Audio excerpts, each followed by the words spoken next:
नमस्कार साथियों। आज एक बहुत ही महत्वपूर्ण विषय पर मैं आप लोगों से बात करने के लिए आप लोगों के सामने आया हूं। उत्तराखंड के अंदर मेडिकल कॉलेज और स्वास्थ्य विभाग दोनों विभागों में नर्सिंग अधिकारियों के 2621 पदों पर पहले विज्ञप्ति जारी हो चुकी है और इनमें दोनों विभागों में एक साथ परीक्षा का माध्यम, जो भर्ती प्रक्रिया का माध्यम था वो परीक्षा रखा गया था और दोनों की नियमावली में परीक्षा का प्रावधान कर दिया गया था।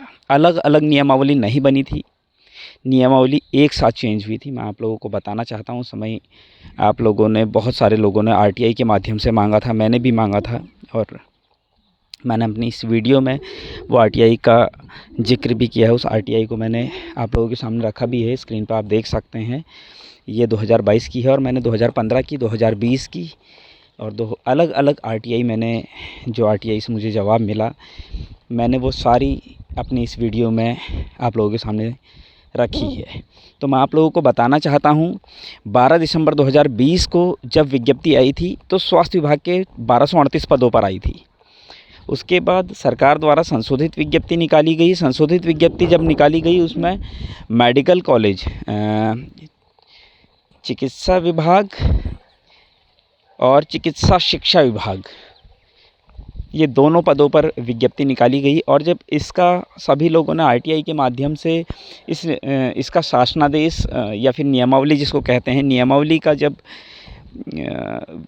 को जब मांगा तो उसमें आप देख सकते हैं, उसमें सीधा सा एक उसमें दिया था कि मेडिकल कॉलेज और चिकित्सा विभाग दोनों की एक ही नियमावली थी, अलग अलग नियमावली नहीं थी। जैसा कि अब सरकार कह रही है कि इसके लिए हम कैबिनेट में लाएंगे, ये करेंगे, वो करेंगे। ये सिर्फ़ और सिर्फ हमको गुमराह करने की बात हो रही है, आप समझिए। क्योंकि जिस तरीके से आप जो नियमावली अभी सरकार द्वारा मेडिकल कॉलेज स्वास्थ्य विभाग के 1564 पदों पर जारी की गई, उसमें आप देख सकते हैं साफ साफ लिखा हुआ है चिकित्सा स्वास्थ्य एवं चिकित्सा शिक्षा अनुभाग। मतलब स्वास्थ्य विभाग और मेडिकल कॉलेज की ये नियमावली है। तो मैं आप लोगों को बताना चाहता हूँ, कुछ अलग से नियमावली नहीं बनेगी। यही नियमावली वो है जो मेडिकल कॉलेज में भी लागू होगी और यही नियमावली चिकित्सा विभाग में भी लागू हो रही है। मेडिकल कॉलेज के लिए कोई अलग से नियमावली नहीं बनने वाली।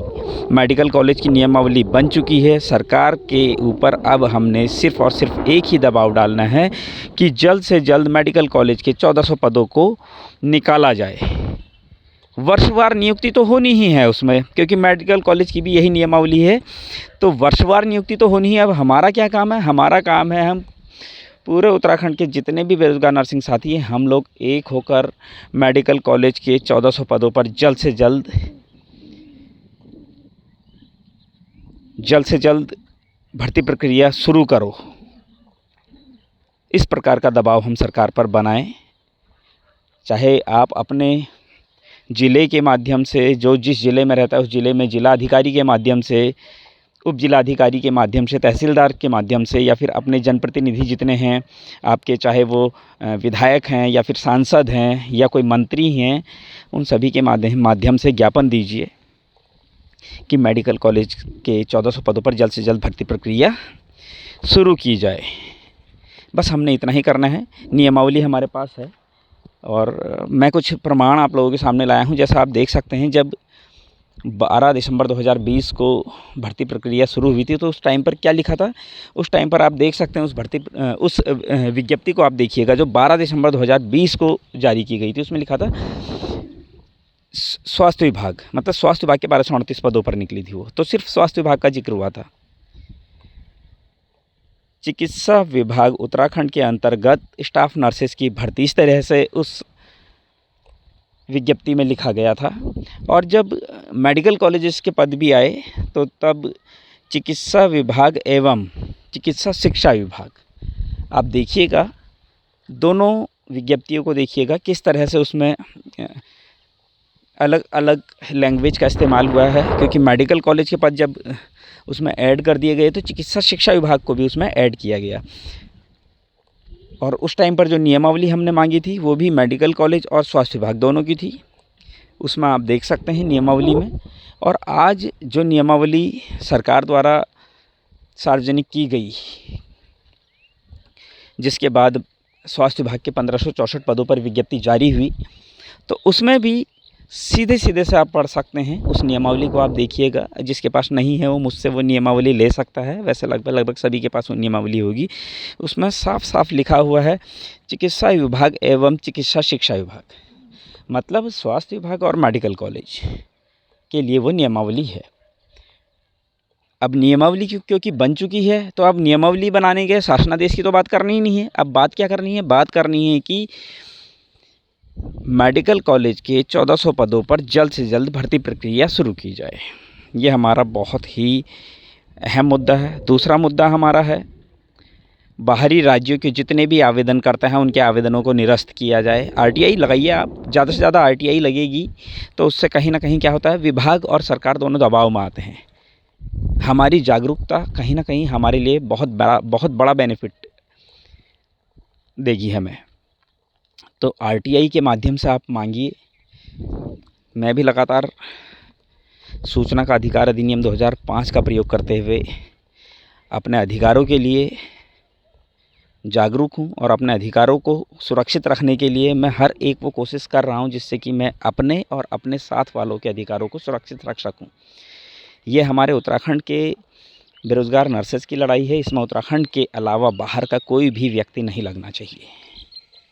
इसके लिए हम सबको एक होकर लड़ाई लड़नी होगी। दूसरी बात, जितने भी एनओसी लेकर, एनओसी देखिए कुछ लोग ऐसे भी हैं जो संविदा वाले भी एनओसी ले रहे हैं, उनके लिए एनओसी ज़रूरी नहीं है। एनओसी सिर्फ़ और सिर्फ सरकारी कर्मचारी के लिए ज़रूरी है। और मैं इसको गलत मानता हूं, क्योंकि सरकारी कर्मचारी को इसमें आवेदन नहीं करना चाहिए। उनकी जो लड़ाई है, उनकी लड़ाई ग्रेड पे की है, उनकी लड़ाई ग्रेड पे की है, तो वो कोर्ट की माननीय उच्च न्यायालय की शरण में जाएं। माननीय उच्च न्यायालय इसका बहुत आसानी से निष्कर्ष निकाल देंगे। कोई इतना बड़ा मुद्दा नहीं है। और मैं उत्तराखंड के समस्त बेरोज़गार नर्सेस से एक ही अपील करता हूं, सभी लोग एक होकर मेडिकल कॉलेज के 1400 पदों पर जल्द से जल्द भर्ती प्रक्रिया शुरू करने के लिए सरकार को ज्ञापन दें, सरकार का घेराव करें। मतलब हर एक उस तरीके से, जिस तरीके से भर्ती प्रक्रिया शुरू की जा सकती है, भर्ती प्रक्रिया शुरू करवाने के लिए हर एक वो कदम हमें उठाना पड़ेगा जो हम उठा सकते हैं। मैं लगातार पत्राचार के माध्यम से सरकार को चेताने की कोशिश कर रहा हूँ, लगातार सरकार के ऊपर दबाव बना रहा हूँ, लेकिन मैंने देखा उत्तराखंड में जो लोगों का नंबर 1564 पदों में नहीं आ रहा है, जिनको साफ साफ पता है कि 1564 पदों पर हमारा नंबर नहीं आना है, लेकिन मेडिकल कॉलेज के 1400 पद अगर आ जाते हैं तो हमारा नंबर आराम से आ जाएगा। तो ऐसे लोग ऐसे कुंभकर्ण की नींद सो चुके हैं। शर्म आती है मुझे ऐसे लोगों के ऊपर। वो लोग ना घरों से निकल, लड़कों की बात भी मैं कर रहा हूँ, सिर्फ लड़कियों की बात नहीं कर रहा हूँ, लड़के तक घरों से निकलने को तैयार नहीं हैं। सब ग्रुप में बहुत बड़ी बड़ी बातें कर रहे हैं और बाद में एक्सक्यूज़ दे देते हैं। कोई बोल देता है मेरी तबीयत ख़राब है, कोई बोल देता है मेरी मम्मी की तबीयत ख़राब है, कोई बोल देता है मेरी शादी है, कोई बोल देता है मेरे रिश्तेदार की शादी है, कोई बोल देता है मेरी बीवी का पेपर। मतलब इस तरह के एक्सक्यूज़ ना दिए जाएं, ये बहुत गलत एक्सक्यूज़ हैं। अपने भविष्य को सुरक्षित रखने के लिए घरों से तो निकलना पड़ेगा। मैं उत्तराखंड के समस्त बेरोज़गार नर्सेस से एक ही निवेदन करना चाहता हूँ, एक ही अपील करना चाहता हूँ, सभी लोग एक होकर सामने आएँ, एक होकर इस लड़ाई को हमने लड़ना है। अगर हम आज अपने भविष्य को सुरक्षित करने के लिए आगे नहीं आए तो वो दिन दूर नहीं जब बाहरी राज्यों के लोग हमारी नौकरियां खाकर हमें पैदल कर देंगे। और ये हो रहा है। जिस तरह से आप देख रहे हैं कि उत्तराखंड के अंदर बाहरी राज्यों के लोगों ने कितने, हमारी ही इस भर्ती में 1564 पदों पर कितने आवेदन लगातार हो रहे हैं, जिनका विरोध करना बहुत ज़रूरी है। और जब तक हम विरोध नहीं करेंगे तब तक ये सिलसिला ऐसे ही जारी रहेगा। मैं उत्तराखंड के समस्त बेरोज़गार नर्सेस को एक बात और बताना चाहता हूँ। हाईकोर्ट का जो डिसीजन है, हाईकोर्ट का एक डिसीजन आया है बाहरी राज्यों के आवेदकों के लिए, तो हमने चिकित्सा चयन बोर्ड में जाकर पता किया कि क्या उनके आवेदनों को निरस्त किया जा सकता है। तो चिकित्सा चयन बोर्ड ने साफ साफ दो टूक ये बात कह दी, क्योंकि उन्होंने हाई कोर्ट के डिसीजन की कॉपी लगाई है, हम उनके आवेदनों को निरस्त नहीं कर सकते हैं। तो ये बहुत बड़ी विडंबना है हमारे लिए, बहुत ही बड़ी विडंबना है। और मैं एक बात और कहना चाहता हूँ, जो कि कहीं ना कहीं लड़कों के फेवर में होगी, और लड़कियों को शायद महिला अभ्यर्थियों को इससे थोड़ा निराशा होगी, लेकिन कहीं ना कहीं महिला अभ्यर्थी अपने अधिकारों के लिए जागरूक नहीं हैं। जिस तरह से महिला अभ्यर्थियों को आगे आना चाहिए, 80% की इसमें हिस्सेदारी उनकी है, लेकिन 80% के हिसाब से वो आते नहीं हैं। तो मैं आपको एक चीज़ बताना चाहता हूँ, जिस तरीके से उत्तराखंड लोक सेवा आयोग ने बाहरी राज्यों के 2607 महिलाओं को के रिज़ल्ट निरस्त कर दिए थे, उनको बाहर कर दिया था, क्योंकि उसमें उत्तराखंड लोक सेवा आयोग ने ये कहा था कि महिला आरक्षण 30% है, और 30% में अगर सारे बाहरी राज्यों के आ गए तो उत्तराखंड की महिलाएं कहाँ जाएंगी, एक तर्क था। इसी तरीके से मैं आपको बताना चाहता हूँ, यहाँ पर भी नर्सिंग भर्ती प्रक्रिया में भी पुरुषों का आरक्षण 20% है। तो कहीं ना कहीं इसमें पुरुष अभ्यर्थियों को बाहर का रास्ता आसानी से दिखाया जा सकता है, अगर हम इस बात को उत्तराखंड चिकित्सा चयन बोर्ड के आगे रखें। और इस बात पर ये जो चिकित्सा चयन बोर्ड का जो डिसीजन आएगा वो 100% हमारे फेवर में आएगा।